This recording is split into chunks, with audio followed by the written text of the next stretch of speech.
La Turquie traverse une crise majeure qui pourrait redessiner le paysage politique du pays et plus largement celui du Moyen-Orient.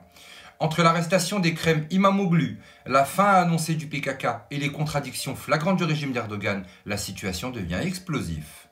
Le 23 mars, un juge turc a ordonné l'incarcération d'Ekrem İmamoğlu, maire d'Istanbul et étoile montante de l'opposition. Officiellement, il est accusé de corruption, de manipulation des appels d'offres et même des liens avec le PKK. En réalité, il représente une menace directe pour Erdogan en vue de l'élection présidentielle de 2028. Les manifestations ont éclaté dans tout le pays. Face à la colère grandissante et la chute de la livre turque, la Banque centrale a injecté en urgence 26 milliards de dollars pour éviter un effondrement financier, une réaction qui en dit long sur la panique du régime. Le gouvernement tente de justifier l'incarcération d'Imamoglu en invoquant des accusations graves, mais l'opinion publique n'est pas dupe. Le maire d'Istanbul a été arrêté au moment où il gagnait en popularité, laissant peu de doutes sur les motivations réelles d'Ankara. Alors que le régime turc cherche à museler l'opposition, un autre événement vient secouer le pays. Abdullah Öcalan, leader historique du PKK, appelle à la dissolution du groupe armé. Selon lui, la lutte armée est dépassée et le temps est venu pour une nouvelle approche. Cette annonce marque une rupture majeure après des décennies de conflits. Le président du Kurdistan irakien, Nechrivan Barzani, s'est immédiatement rangé derrière cet appel et a exhorté le PKK à déposer les armes.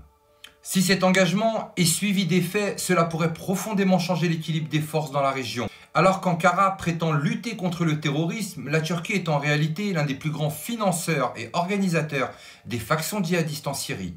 Depuis le début du conflit, la Turquie a soutenu, armé et entraîné des groupes islamistes qui ont semé le chaos en Syrie, notamment dans le nord du pays. Après la chute de Bachar al-Assad, la Turquie s'est servie de ses milices pour asseoir son influence tout en contrôlant la frontière syrienne et en facilitant la migration massive vers son territoire. Les anciens terroristes formés par l'Occident et soutenus par Ankara dictent aujourd'hui leurs lois sur plusieurs territoires syriens. Erdogan se présente comme un rempart contre le terrorisme, mais en coulisses, il continue d'alimenter les conflits pour maintenir son pouvoir et renforcer sa position géopolitique.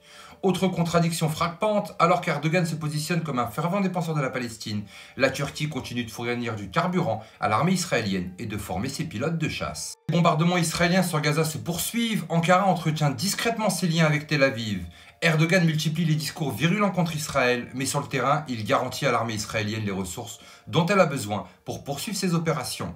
Ce double jeu montre une fois de plus les intérêts économiques et stratégiques qui priment sur toutes les idéologies ou engagements politiques.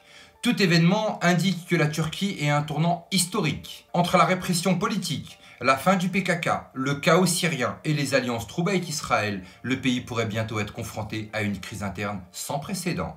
Les prochains mois seront décisifs. Erdogan réussira-t-il à maintenir son pouvoir en écrasant toute opposition? La Turquie sera-t-elle plongée dans une instabilité politique et économique grandissante?